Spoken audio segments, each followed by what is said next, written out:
Put God first. Put God first in everything you do. Everything that you think you see in me, everything that I've accomplished, everything that you think I have, and I have a few things, everything that I have is by the grace of God.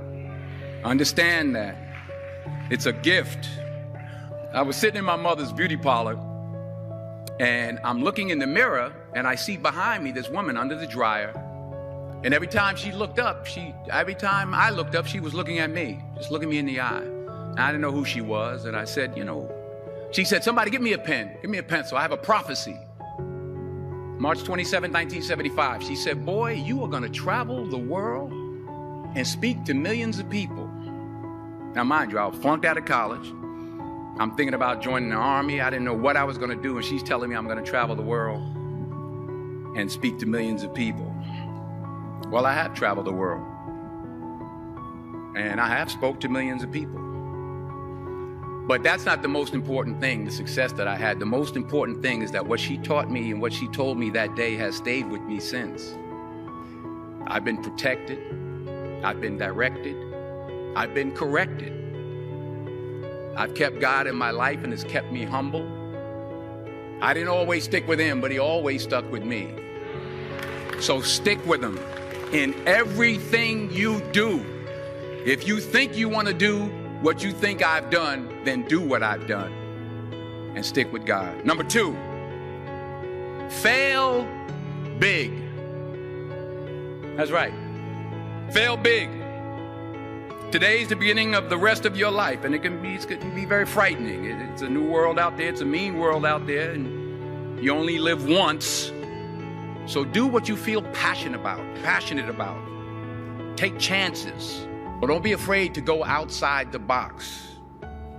Don't be afraid to think outside the box. Don't be afraid to fail big, to dream big. But remember, dreams without goals are just dreams. And they ultimately fuel disappointment. So have dreams, but have goals. And understand that to achieve these goals, you must apply discipline and consistency. In order to achieve your goals, you must apply discipline, which you have already done, and consistency every day, not just on Tuesday and miss a few days. You have to work at it every day. You have to plan every day. You've heard the saying, we don't plan to fail, we fail to plan. Hard work works. Working really hard is what successful people do. Remember that. Just because you're doing a lot more doesn't mean you're getting a lot more done. Don't confuse movement with progress. My mother told me, she said, yeah, because you can run in place all the time and never get anywhere. So continue to strive, continue to have goals, continue to progress. You'll never see a U-Haul behind a hearse. I'll say it again. You'll never see a U-Haul behind a hearse. I don't care how much money you make, you can't take it with you.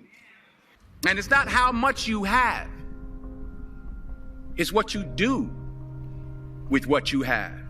We all have different talents. Some of you will be doctors, some lawyers, some scientists, some educators, some nurses. The most selfish thing you can do in this world is help someone else.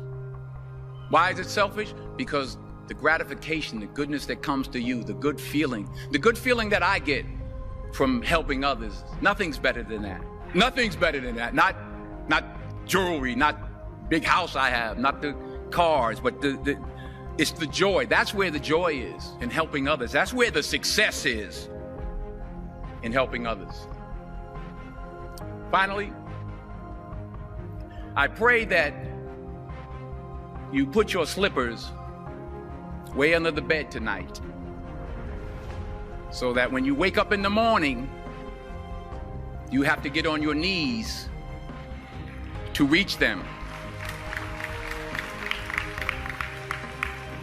And while you're down there, say thank you for grace.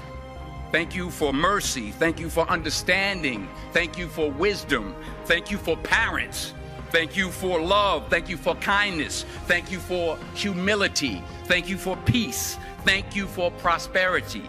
Say thank you in advance for what's already yours. It's how I live my life. That's why I am, one of the reasons why I am today.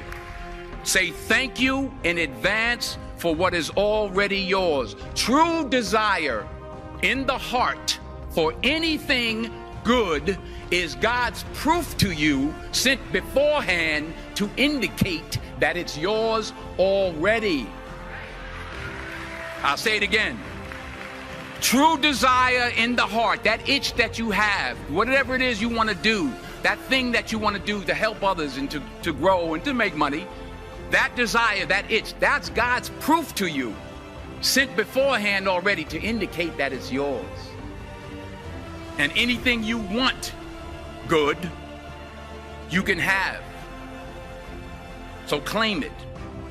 Work hard to get it. When you get it, reach back. Pull someone else up.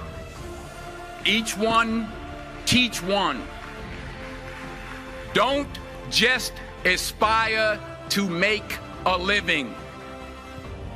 Aspire to make a difference.